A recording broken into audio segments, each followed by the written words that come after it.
My name is Macarena Gómez-Barris. I'm a full professor of modern culture and media studies at Brown University. In 2017, I published a book called The Extractive Zone: Social Ecologies and Decolonial Perspectives.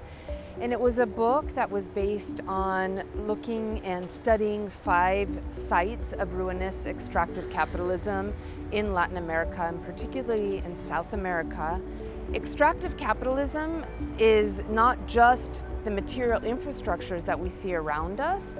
It's not just oil refineries, it's not just dam spaces, it's not just trains and networks and highways and waterways that allow for those material infrastructures. Extraction literally is taking and thieving in one way. So it impacts communities quite negatively in that their own resources are taken from them for its accumulation of profit. Houston as a port is a world center of material that's been moved from inland to the port and then goes out globally. And it's made Houston a really important center of wealth accumulation based on oil, before that cotton. And you can see how something as simple as a kind of bayou in a waterway is not simple at all. In fact, it's connected to a global political economy of extractive capitalism. I'm interested in places like Ray's Bayou, where we currently are standing, because it's a complex space. It's a space of ruin. We see cement, we see metals, we see warehouses, we see the bulldozer, which to me epitomizes the extractive complex. But we also see this kind of field and this river that, you know, if we were to measure it, we might understand that it's quite polluted waters from the refineries around us. Because certainly there's communities living all alongside here that have been in their own struggle against the chemical impact of oil refinery. For me, this site really exemplifies the Americas in the current moment of racial and extractive capitalism that we're living in. On the one hand, we see this kind of infrastructure everywhere, the wires and even the cell towers.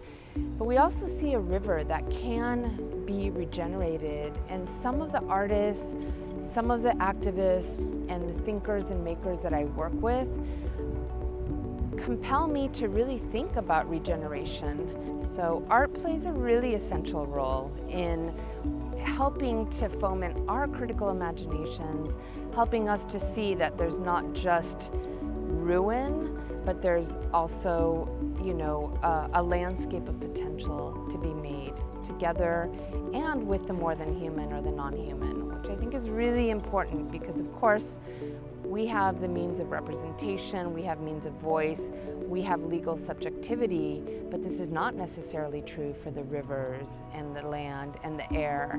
And so what does it mean to begin to think about rights for land, rights for the air, rights for the river? And there are people across the continent, in Australia, in Colombia, who are really invested in this rights of nature projects that I think are really essential. And art and these demands for rights, I think, go hand in hand to creating an imaginary of what it could look like beyond the ruins.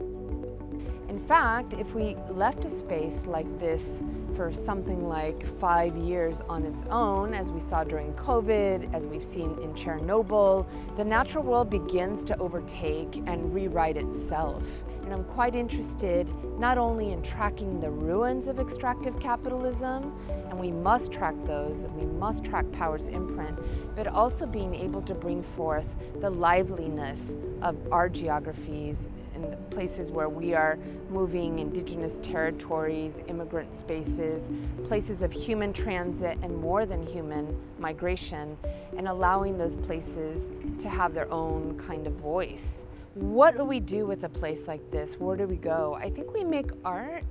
We signal this place, we countermap this place, we show the possibilities of this place, we respect the land, and we actually think with each other and organize to find ways to maybe show show the difficulty and complexity and impact of a place like this through storytelling, through art, through song, through dance, through narratives, through creativity, and through coming together. And it is really important, as people have passed today, we've been talking to people. So it's also about community engagement and not being either fearful of each other or not feeling that people don't have anything to offer. We all have something to offer here, and we have to create communication between us in order to find networks of our own counter potential, our own networks that aren't extractive, but that function to support each other and to make community.